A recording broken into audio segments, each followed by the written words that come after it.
Faraz, we are good to go. Yeah, Nidhi. Okay. So good evening, everyone. Thank you for joining us today.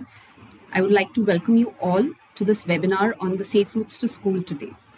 And what a better day than today, because it is World Happiness Day, and the words that you associate with happiness is always children.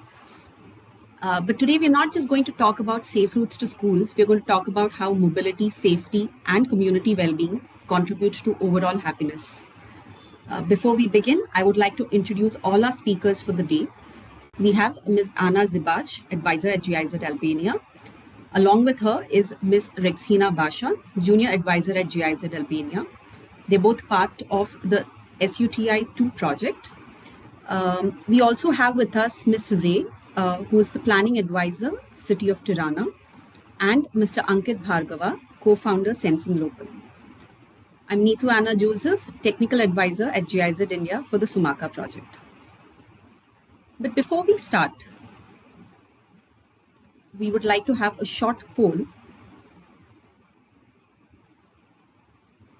Please make sure all of you participate. So the first question for the day is, did you walk or cycle to school as a child?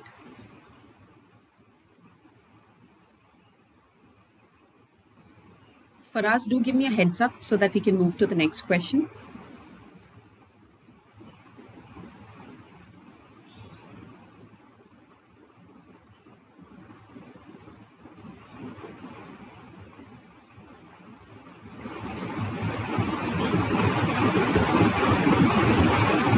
Our second question for the poll is, how do most children in your community travel to school?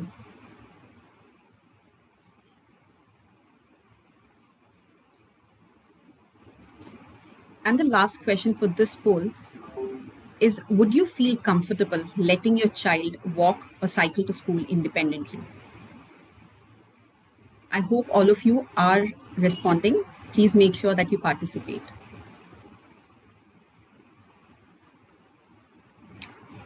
So moving on, the very first question that we asked you is, how did you travel to school? I have experiences where I've both walked as well as cycled to school. But it's quite unlikely that students today have a lot of options. It's most probably that they're stuck in traffic, they're inhaling a lot of pollution, and they're just losing a lot of their time. But just imagine if we could provide every child an opportunity to walk or cycle to school safely and confidently. And that's exactly what the Safe Routes to School project is all about. We are here to explore how small changes like better crossings, smarter signages, and safer streets can make a difference in how children experience their daily commute. So what exactly is SRTS, or Safe Routes to School? It's a global initiative to promote safe, convenient, and active transportation, and focuses on improving pedestrian and cyclist safety, reduce traffic congestion, and enhance community health and well-being. But it also does kickstart a cyclical loop where promoting active transportation improves health, reduces congestion, builds in a sense of community, and has also been proven to improve academic performances in children. Any of you who have heard of SRTS or are familiar with the concept of SRTS would have heard of the 5 E's of Safe Routes to School, which provide a comprehensive framework for making school journeys safer and encourage walking and cycling. So these 5 E's are education, encouragement, enforcement, evaluation, and engineering. While evaluation and engineering are often prioritized, the other 3 E's are neglected. But it's essentially these 3 E's that can help bring about a behavioral change and a possible shift to sustainable transport modes. Our work in Bangalore goes to emphasize that overall project development is what will lead to successful implementation of SRTS. So we've broken down the project into 2 parts. Part A, where we developed a toolkit called RASTE, which is the Kannada word for streets, and an acronym for Reimagining Active School Transit Experiences. And Part B, which focuses on evaluation and engineering interventions at the street level. So I'll quickly take you through what RASTE is all about. The vision was to empower schools with tools and knowledge to promote active mobility, revitalize cycling and walking within the school students. And the end goal was to encourage behavioral change in the future generations, empower schools as agents of change, foster active mobility, and create a scalable model which other schools could then go on to replicate. And all of these toolkit under these 3 E's consists of 35 activities. So broadly speaking, under education, we've defined 23 activities, which could be bucketed into these 5 heads of awareness building, art and creative learning, individual and group games, skilling and training, as well as interactive events and workshops. They're all identified for across age groups and can be anchored by the teachers within the classroom level, or also engage subject experts depending on the level of difficulty. Under encouragement, we've listed 6 activities to promote behavior change and incentivize active participation from the students. All of the activities under encouragement could be anchored just by the teachers themselves and does not need an expert's assistance. For enforcement, again, we identified 6 activities which could be taken up by the students themselves or the parent association as well as the teachers association. So all of this, though done, where does that leave the school? So the role of the school was to ensure that these activities were taken up. So for that, they had to set up a core team, select activities which were applicable for them. And we kind of recommended that each school take up 12 activities in an academic year, support and track the program, build in a reward program, and bring in a permanent committee for sustained commitment. And then how do they evaluate the impact? Do course correction as and when required and evaluate if the program goals are being achieved or not. As part of our work in Bangalore, so we've worked with 4 schools and over 3,000 students. And I'm happy to let you all know that all of these 4 schools have a functional core team now. The second part of our work was the Safer School Zone, or the SSZ as we call it. It essentially targets redesigning pedestrian infrastructure, traffic management to create safe environments for school. The SSZ can then be further broken down into 3 zones. We will get into the details of which later. And all of our design interventions align with the IRC codes as well as the IRAP assessment. But when we start with evaluation, the first question that comes to our mind is the how. How is it that the kids are accessing schools? So what is their primary mode of transport? So we did a show of hands survey, which then helped us understand their travel modes, identify their patterns, and become the first stage of engaging students in discussions on sustainable transit. This was done at the classroom level and was helmed by the class teachers. Once we know the how, the second question is the why. Why is it that they're traveling in a certain way? It's important here to understand that children are not decision makers. It's the parents who take the decisions for the child. And that led us to do a second round of surveys exclusively for parents to understand what is it, what are their concerns, what are their challenges to opt for sustainable transport. Is it lack of first and last mile connectivity? And what is the willingness in them to shift to a sustainable modes if all were to be rectified? And that took us to the what. Understanding what are the challenges, how are the traffic flows, are there any parking constraints or limitations, is there adequate pedestrian facility, what are the traffic management practices and the other areas of conflict. So this was a self-evaluatory survey which the school themselves had to take up. But for our particular work in Bangalore, we also used the star rating for school tool, which was developed by IRAP to audit an extensive list of parameters as well. So this brings us to the end of evaluation. Moving on to engineering, I would now like to ask Ankit to take us through the design and engineering elements of the work that we did. Thank you, Neetu. Can I share my screen? Is that okay? Yes.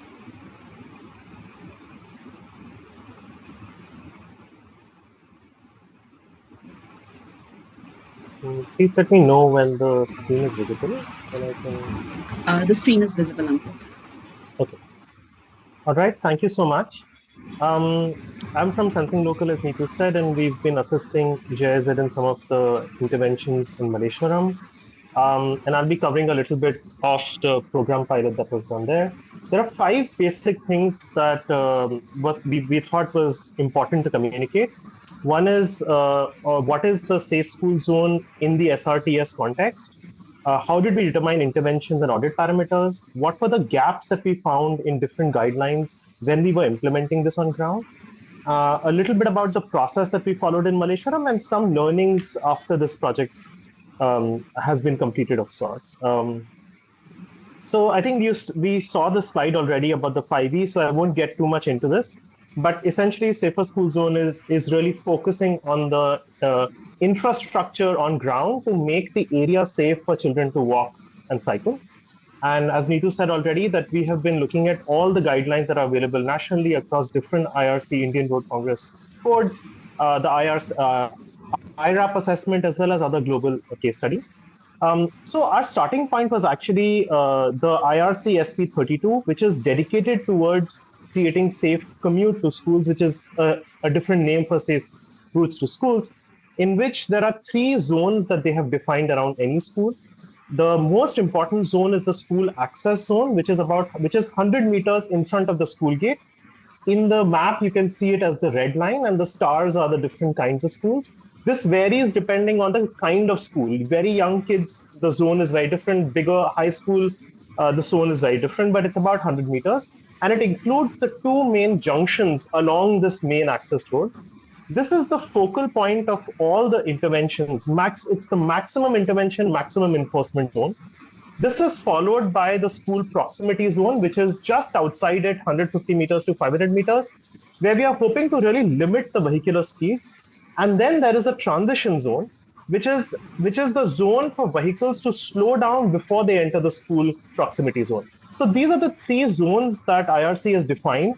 And this is a really good starting point for us to understand what it means to create a safe access zone around the school.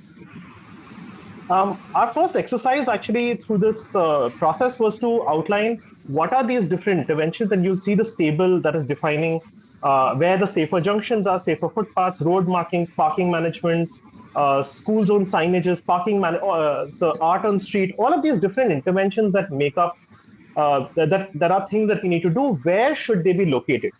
And so this table really classifies them in these three zones. But even though we had some of this information, what we were really missing was that oftentimes the interventions across different global case studies chose certain interventions over the others.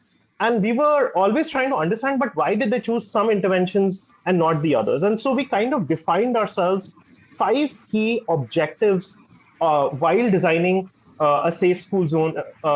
And this is really around saying, okay, are your interventions hitting these objectives? So what have you chosen and what are we achieving? So this is something that has really come out of the work in Malleshwaram. And what you will constantly see is at the bottom of the screen, I've also highlighted the gaps that we found along the process. This slide puts together all of those interventions for the school access zone. So just the 100 meters in front of the school. This is again something that we were really missing in the guidelines. The guidelines often spoke of interventions in isolation. So they just said, oh, you need to have signage, you need to have crossing, you need to put this. But it never really put together an imagination of what a safe school precinct could look like.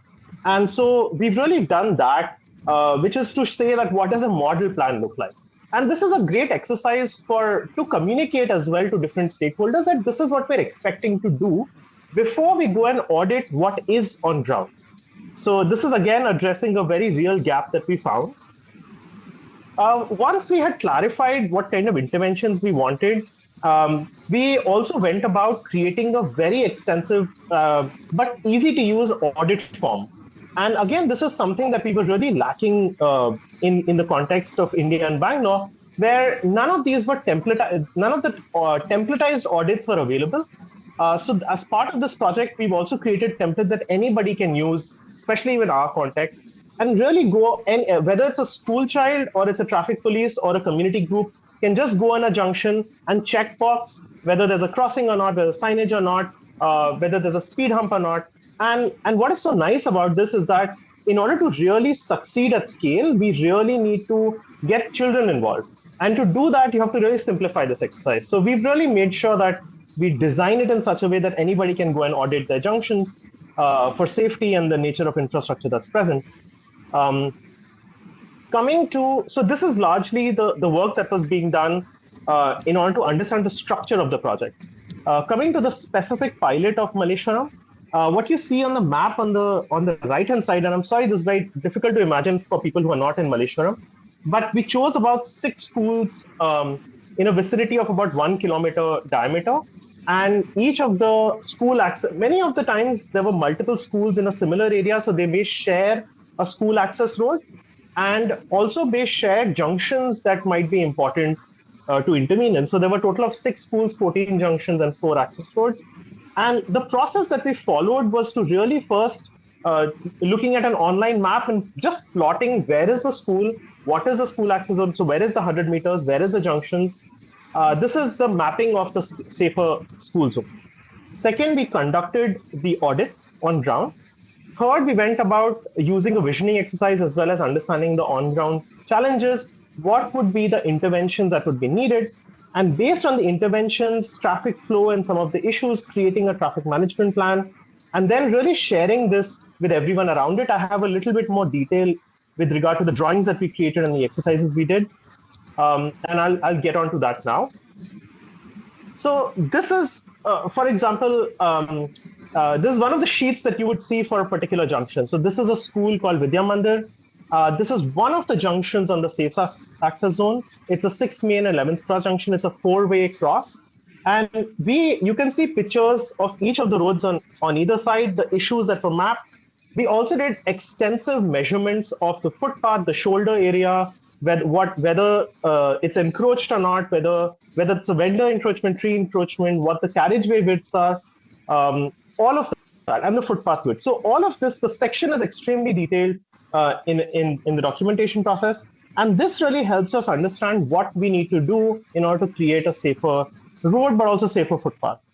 And then we put this again on an online map just to contemplate, to say, okay, what might be the safe school plan here? And we went on ground with the government to then say that, okay, this is what we want to do. What do you think? And they evaluated this on ground. And after that evaluation, we created, again, technical drawings, which were reassessing the carriageway width. Sometimes you're normalizing carriageway widths. The shoulder lines are not clear. So everything between the shoulder and the footpath is absolutely unclear. So we need to really demarcate what is a curb, what is a footpath, what is a carriageway.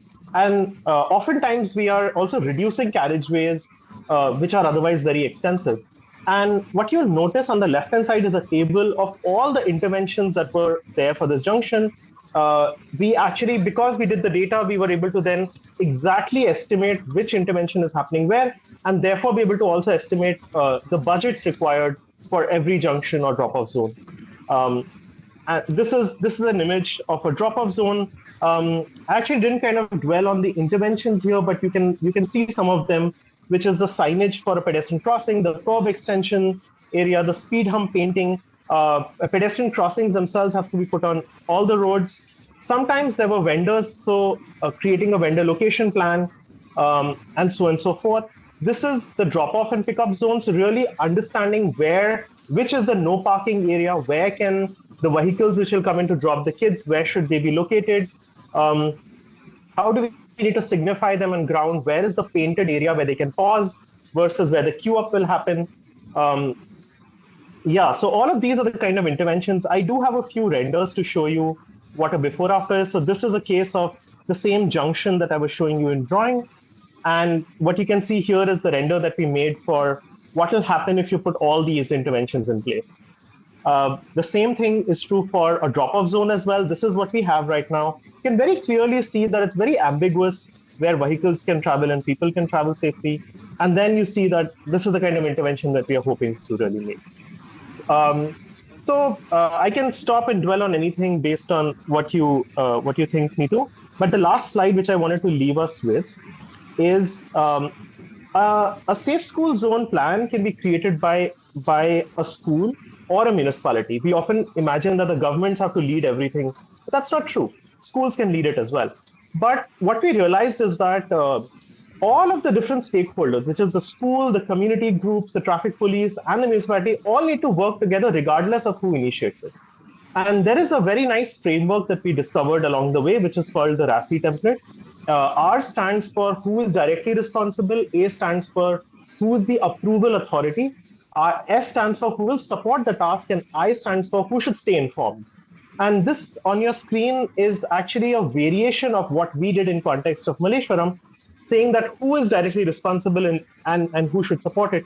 And so this kind of an exercise should be done in any city by themselves to say who is going to initiate it and then what are the different roles. Because otherwise, if expectations are not clear, we will always end up in failure.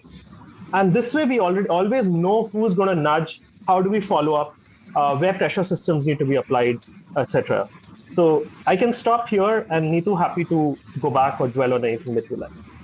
Yeah. So we'll have a specific question and answer session at the end. So just to, kind of wrap up the work that we've done so far in Bangalore, I'll just pull back my presentation. I hope the screen is visible. Yeah. So Ankit also spoke about the engineering element. So what we've now developed are two outputs as part of the work. One, the RASTE toolkit, and the second, a guidebook for SRTS, which was officially launched by the ministry on during the 17th Urban Mobility India Conference in October 2024. Following which a couple of other cities have now expressed interest, and GIZ is now supporting Bhubaneswar as well as Shillong in taking up safe routes to schools in their cities as well. I would also want to just, go on. We've heard a little bit about what the work in Bangalore has been, but we want to take another poll, and I hope, Faraz, can we go to the poll section?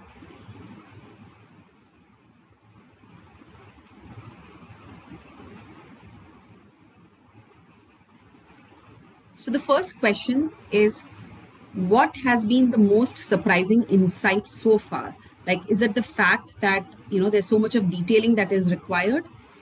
Or our second question is, what is the biggest challenge that you perceive in your neighborhood or in areas of residence is that kind of makes it difficult to implement walking and cycling to school?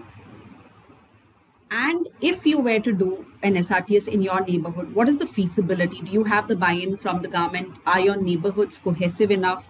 Is there support system built in as well?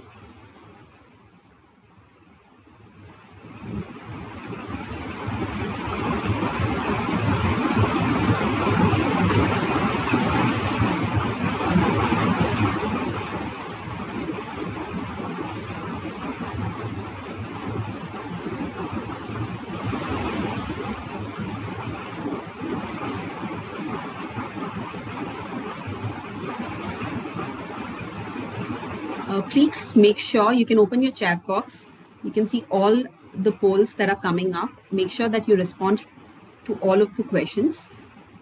And if you have missed out on earlier questions, please scroll back up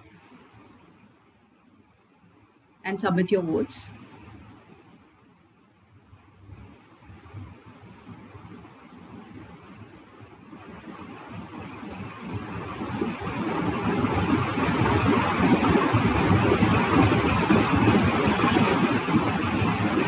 I would now request Anna to take over and run us through the work that they've done in Tirana. Anna, over to you. Thank you, Neetu. And it was very, very interesting and inspiring to hear about the case of Bangalore, especially the approach, the amazing data driven approach. I'm here today with my colleague, Regina. We're working on the Sustainable Urban Transport in Albania project, where we provide transport advocacy support for municipalities in Albania. In the first phase of the project, we've supported initiatives such as the Walking Task Force, which made it possible for different departments of the municipality of Tirana to gather and discuss all issues that are related to walking, and later on also create and harbor and sustain support for the School Streets project. There, we've also helped the municipality of Tirana in designing one of the first and a few of the first capital construction interventions for school streets. And these are all traffic calming measures. Ray can provide more detail a little bit later. And finally, we're very excited now to be working on we're very excited to be working on the Walk 21 conference, which will take place this year in Tirana, Albania, from October 6th until the 10th, and will host 500 global delegates to discuss about all things walking. There, we'll also launch an initiative, but I don't want to spoil all of it. We can leave that for the end. And now I'll begin by sharing a video that we've prepared to showcase the work that we've done in Albania with respect to the School Streets project and also the Cycling Academy project. For the most part, the focus has been on pedestrian-friendly and child-friendly infrastructure to try to also multiply the spaces available, public spaces available. I hope you can see my screen, and I hope you can also hear the voice or the sound. Awesome.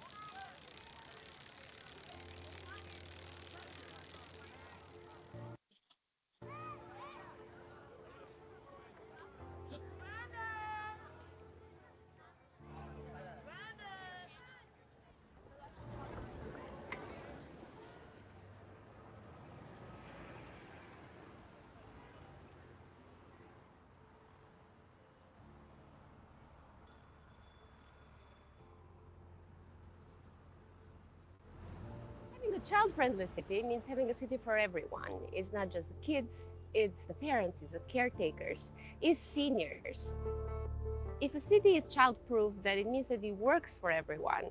Because if we build cities taking in account the citizens that are the weakest in terms of physical power, are the ones that are more dependent on other people's movements, then we're planning a city that works for everybody else who is not limited in their moving or in their activities.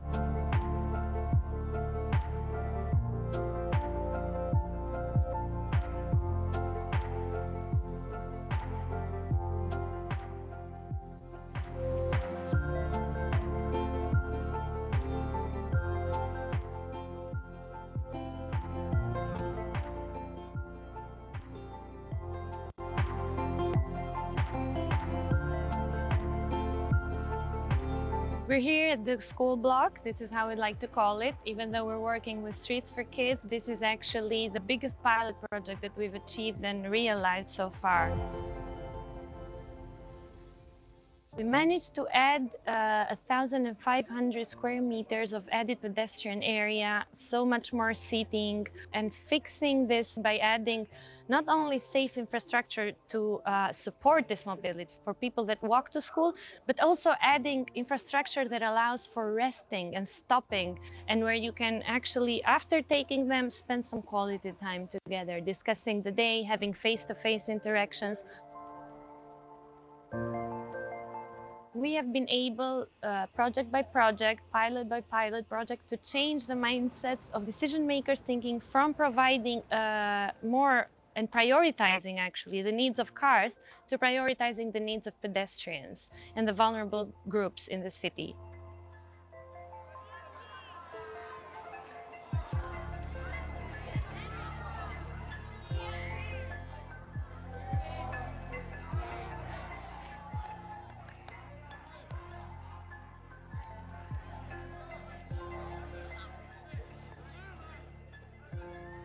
Our long-term goal, actually, together with our partners from GIZ, is to change and build capacities of the city itself.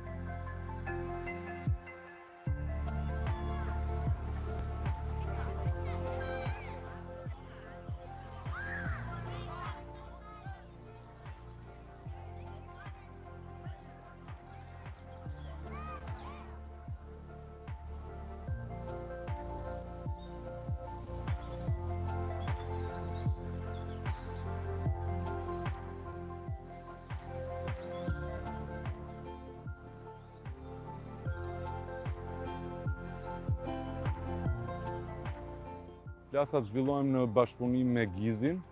Neve tashmë që prej hapjes së këtij projekti deri në finalizimin e tij kemi ecur hap pas hapi me ta.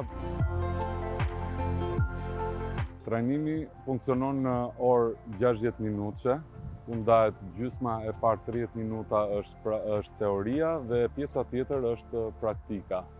Në pjesën e teorisë, neve zhvillojmë disa tema të ndryshme, si për shembull pjesët përbërëse të biçikletës, si duhet vendosim kokoren edhe jelekun fosforeshent.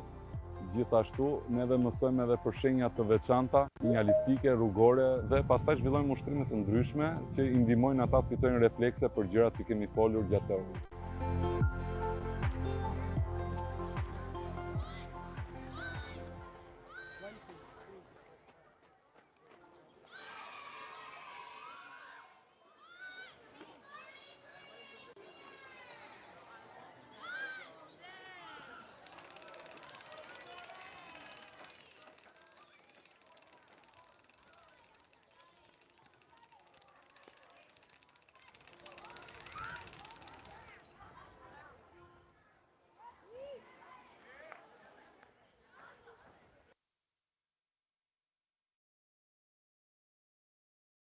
That's the video, and we're very excited also to take the work that we've done on school streets on another level. So now not just design and infrastructure support, but also policy support in the form of the school street design guidelines. These will be used by municipal employees to aid them in designing and implementing these school streets. And we're hoping to have that launched by the conference at Walk 21. On October 6th until the 10th. And now I give the floor to Ray to make a presentation which will take us into the details of the school street implementation and design.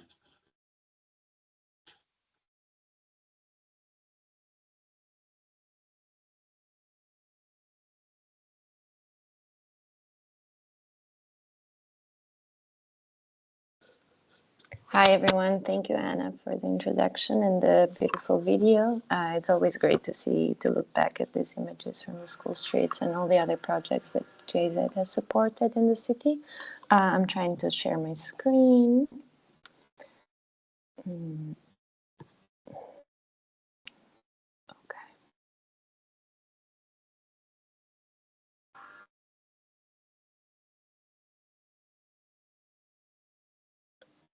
Can you see?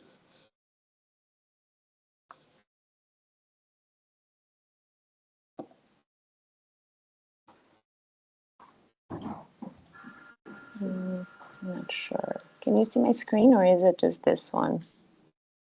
Now it's just Teams. Okay, but did I switch to the presentation or not? Because I cannot see both screens. Okay, thank you.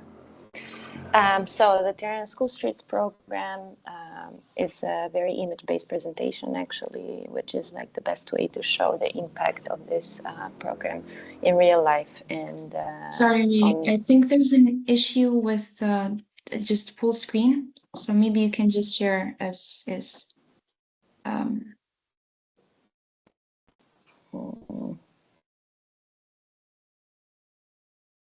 I'm sure the images will still be very impactful, even if they're slightly smaller.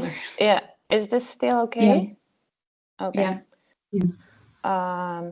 So basically, this is the image where we come from to discuss or to see how Tirana actually looks like now. This is Tirana in the 80s. There basically no car ownership, so no one has a vehicle to move with, but everybody's walking or cycling. And this is what we see now, or the thing that basically becomes the need or the problem that we need to solve. This is our school streets, and most of them, kids are struggling to walk between cars or vans, and the traffic is problematic. But what we can basically encounter in most of them is limited infrastructure and space for pedestrians, and them along with caregivers and strollers or cyclists actually having to walk on the roadbed, so among cars, etc. So this is why the School Street program basically was born. The pilot early in 2020, trying to look at the city by the height of a 95 centimeter tall human, which is a 3-year-old, being in that situation. So this is the Edith Durham School, the first capital construction one that was supported by GIZ. What we see is a classic situation that I mentioned before. We have just a meter wide of sidewalk, and it's also covered in barriers, which doesn't allow the free flowing of pedestrians in and out of it. So basically we're seeing a caregiver with a stroller walking in the roadbed at all times and not being allowed to be in a safe pedestrian area. So the anatomy of this school streets is basically this very not sufficient sidewalks, a very wide and generous vehicle lane, and parking lanes. And what we, so this is what the existing or school streets that we try to look like right now. So a parking lane, that is what we're looking for to sacrifice usually, small sidewalks, and the vehicle lane. So walking back or further, we try to reclaim that parking lane, as I said, build a bigger sidewalk which is comfortable of at least 4 meters, that allows for all those activities that were also mentioned in the video. And we try to come up with the street looking like this. So basically the space is redistributed for people this time. This new 4-meter sidewalk offers space for people to sit, for a new shade, for people to walk freely, and also for furniture or barriers that will prevent this pedestrian space from vehicle invasion, basically. So the street looked like this. How we start this process is by throwing a party there. Why do you say? Because throwing a party and showing the decision makers how much fun this is and how a street could look like if there are more people, more laughter, more kids in it, has been very crucial in putting this program forward. And then the construction process begins with the city workers, which has been a key component of this program. Basically, partners, Chandra Mardoni, in this case, the local NGO, provides the design input, and then the city commits to building the street with free labor, basically, and by using materials that they have in their maintenance department, which is key to the ongoing maintenance and to achieving cheap projects that don't require a lot of resources, but that can be built and replicated easily. And this is what we get after we have those extra 3 meters added to the sidewalk. Basically, we get the freedom to get out of school, meet our grandpa, meet our dad, run to them, hang out with our bike, park our bike in the new school street, and a calm street that allows for passing traffic, but with limited speed because of the narrow lane that we have now. And calm and relaxed and joyful and entertaining space for pedestrians and the younger kids. This also allows for continuous programming of that space. This is an image of a street party that was thrown after the project was built. So basically, there's now lots of opportunities open and available for this new space that we've built. And if this happens in all the schools in the city, and there's like 74 of them in the urban area of Tirana, that means you have 74 new squares, parks, never-ending possibilities of celebrating the streets in almost every neighborhood in the city. And then to move on to the street block, to the school block, which is what was mentioned in the video as well. This is like one of the most ambitious projects we've built so far.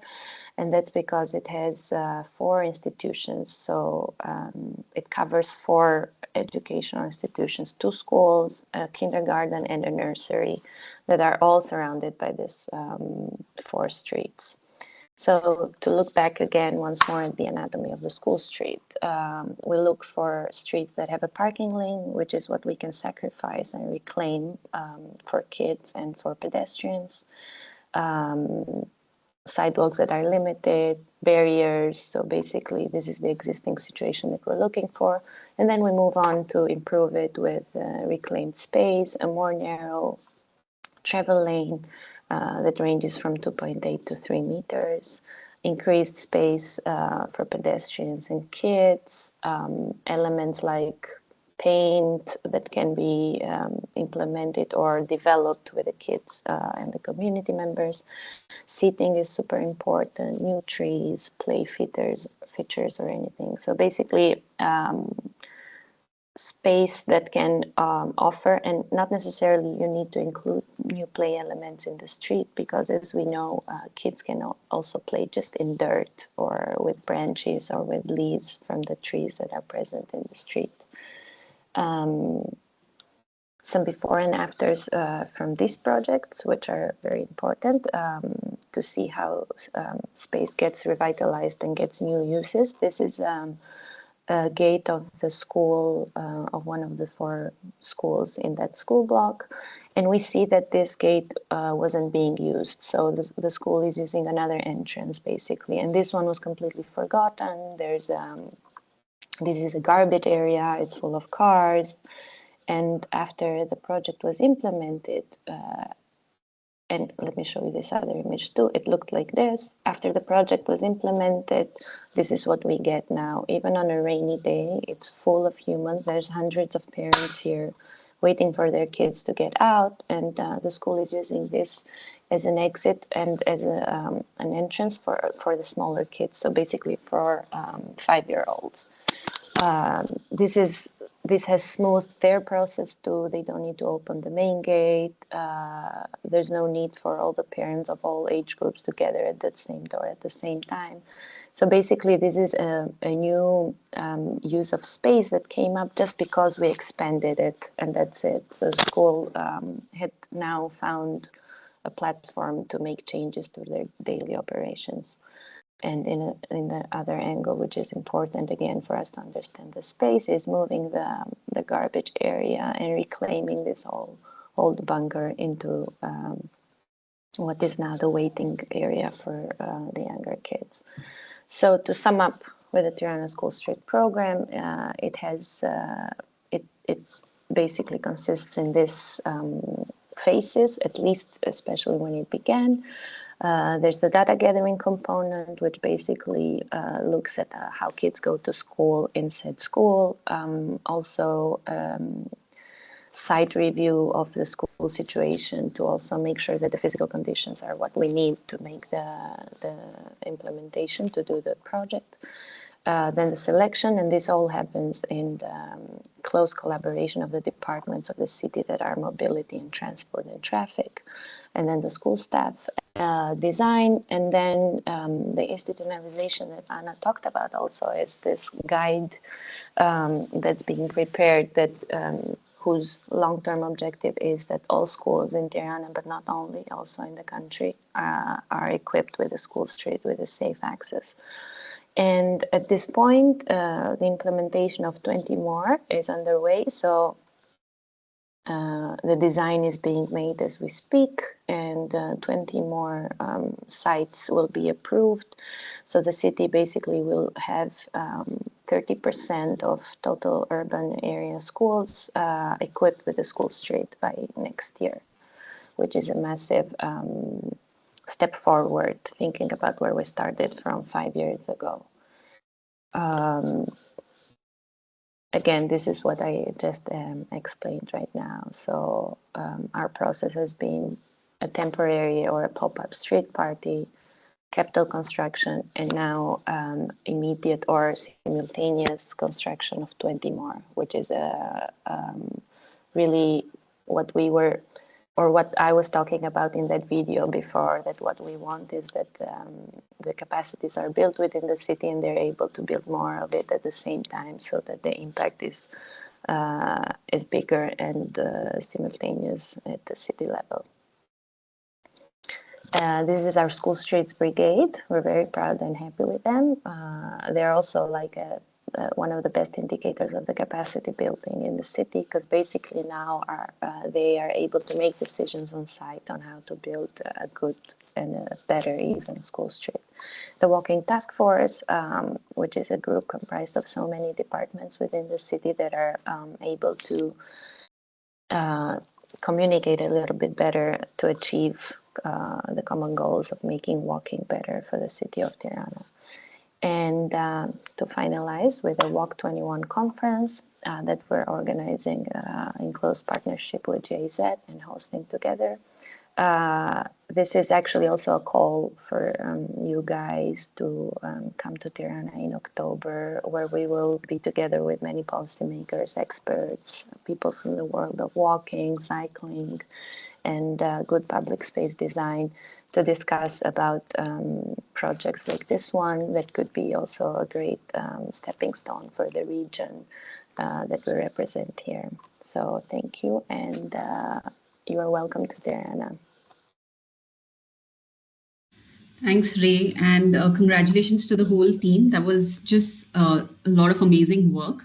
And we're hoping to see some of the street designs that we've also worked on come live in the next couple of months. So hopefully we'll have some pictures to show with the larger team as well. I think it's critical here to understand that, projects like these take time and effort. And, from what I've realized, that you've worked on this for about 5 years. And to make that dent is difficult, but we just keep doing what we do, and hopefully things will turn for the best. I'll now open up for question and answers. All participants and attendees can drop their questions in the chat box, and we will take it up from there.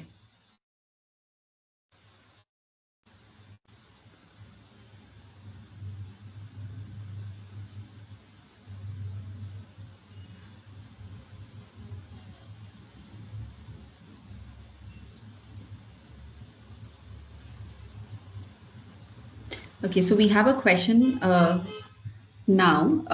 So I'll just read out the question. When you do develop safe school streets, blocks, or quarters, how do you approach safety in terms of measuring it? Example, when developing or shifting spatial arrangements. What are the indicators for increasing space to a certain extent? Is it based on best practices or local context? I'm assuming this is directed to Anna, your team. Great. Do you want to pick it up or should I go? Yeah. So one of the indicators of selection, which I talked about, is that, and it's local at this moment, but it can be implemented elsewhere too, is that parking lane that I was talking about. So we're looking for streets that have a parking lane that we can reclaim. We have done interventions in streets that don't have a parking lane, but have had like a wider vehicle lane that you can minimize down to 2.8. So basically the standard is that the 2.8 vehicle lane is enough to accommodate also emergency vehicles like ambulances or fire trucks. And obviously for the pedestrian area expansion, the one reasoning or that's enough is that added space will provide a free path that's missing usually what we see in those 1 meter wide sidewalks that don't even allow for a stroller to pass by. And to go back to the start of the question, which was how do we measure basically the impact of it? We go back and we do surveys. A longer term impact would be how people go to school, kids go to school, but that requires a very a long study, basically, of many years. That's a target indicator that you cannot measure very quickly, basically. And also kids change in school. They don't come, they leave it in 5 years, basically. But if walking is improved in general in the neighborhood, of course, and they would feel safer during their whole route, of course, they would walk more to school. Something else that we ask is how much time do they spend in this street before and after? Where do they cross? We can do countings basically in crosswalks or in sidewalks. Measuring what percentage of the people are walking on the roadbed versus the sidewalk and intended infrastructure, how many are crossing at the crosswalk versus out of it, how many are crossing the crosswalk running versus walking, and these are some of the indicators that are very useful in showing how then the space gets used after. So basically in one of the images that I showed, you saw everyone was walking in the roadbed. In that case, you would have, after the project is implemented, you would have 100% increase in people walking in intended infrastructure on the sidewalk versus people walking on the roadbed. Or people enjoying the street, that's also usually a 60% increase in people enjoying spending time in that space. Or we've seen a decrease in people that run in crosswalks in the pilots that we've done, that kind of data gathering. Thanks, Ray. Ankit, we have a question for you. Can you see the question? Is it the last one? We are working on a one. No, sorry. Can you point me to which one it is? Okay, I'll read out the question. It's from Smritika. Some schools lack space within the campus to accommodate their school buses. How are you addressing this in the on-street design for Malleshwaram, since most of these buses drop the kids off at the curb?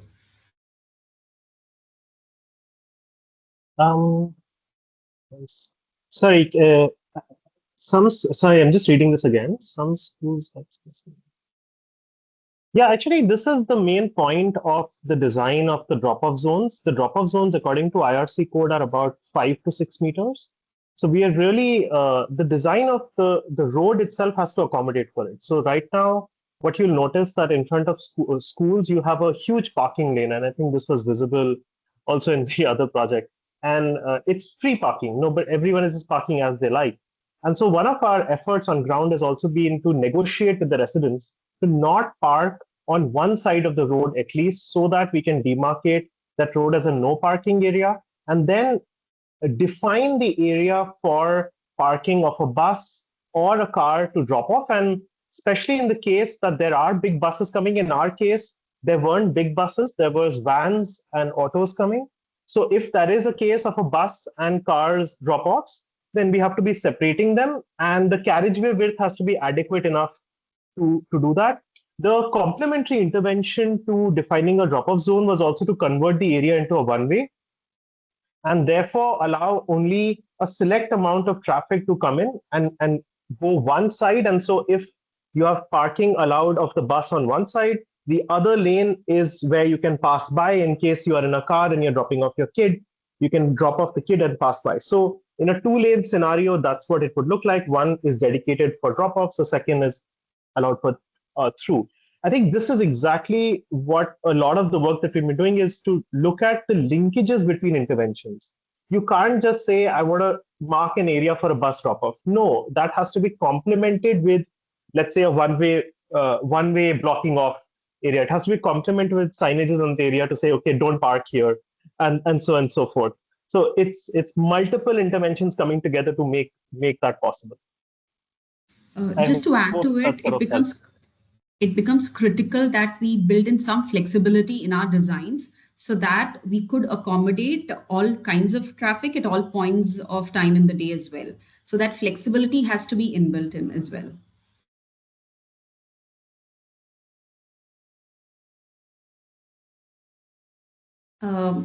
We have another, I wouldn't say it's a question, but rather a comment on a work that's been done at VIT Vellore, and they are working on a grant project that is assessing child safety in the public transit hubs of Vellore. And they're looking for support. Pavitra, please do reach out to us. You can connect to any of our speakers on their LinkedIn handle, and we would love to help you out.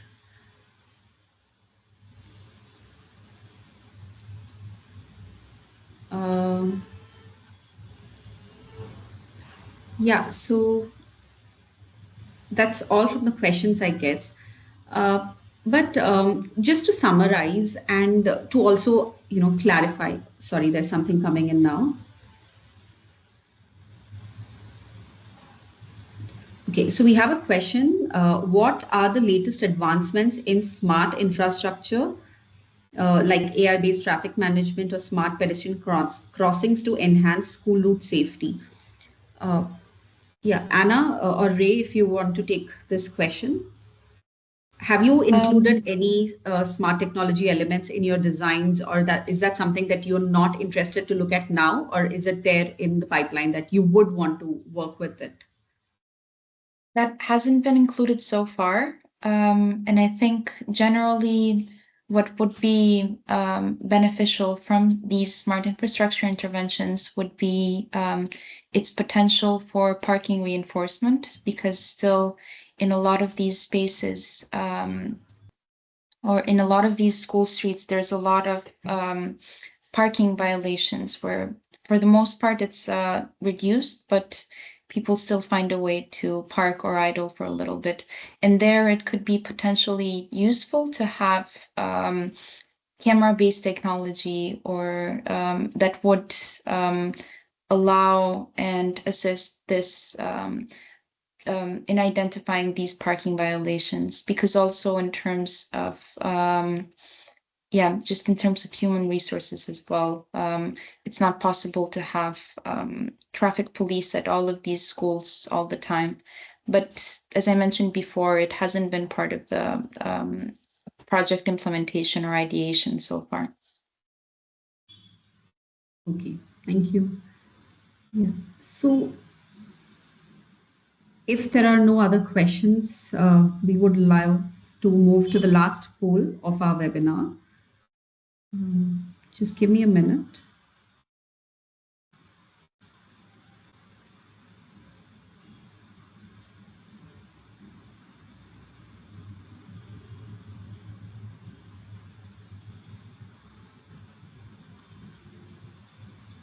Is my screen visible?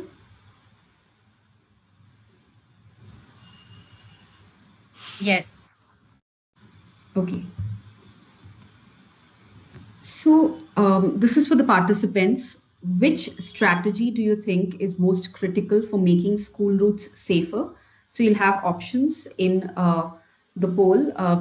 Please do respond to the option that you think is most critical.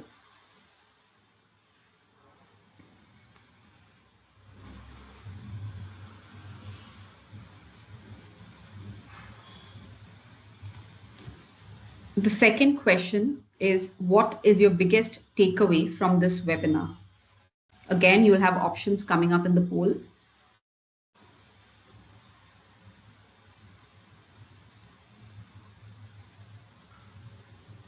And the last question is, what action will you take after this webinar? Like, are you actively participating in your neighborhoods, in your residents associations? Are you part of your school committees where your students study? What is it that you would want the school authorities or your local leaders to take up to improve safe access to schools for your students?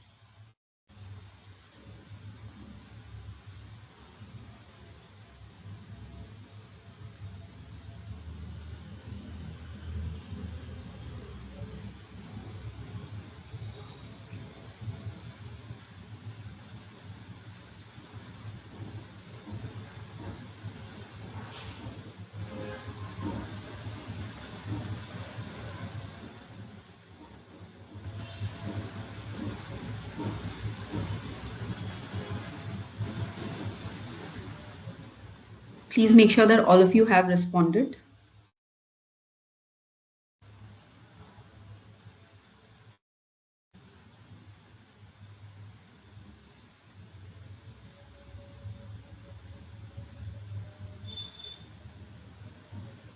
I think it's been an amazing 1 hour of learning for all of us today.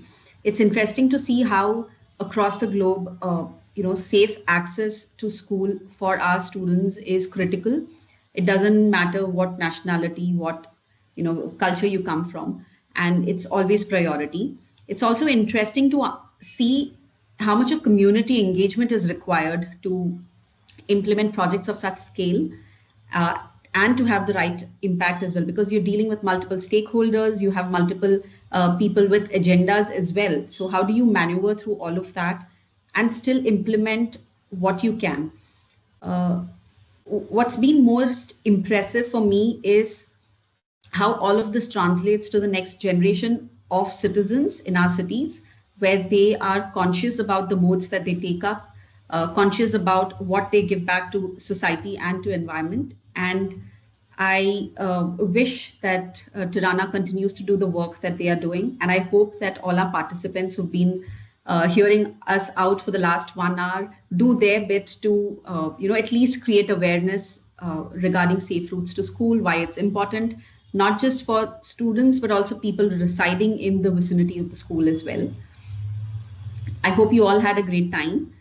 Uh, but before we leave, if you've liked the webinar, please look out for our next webinar, which is on effective parking management.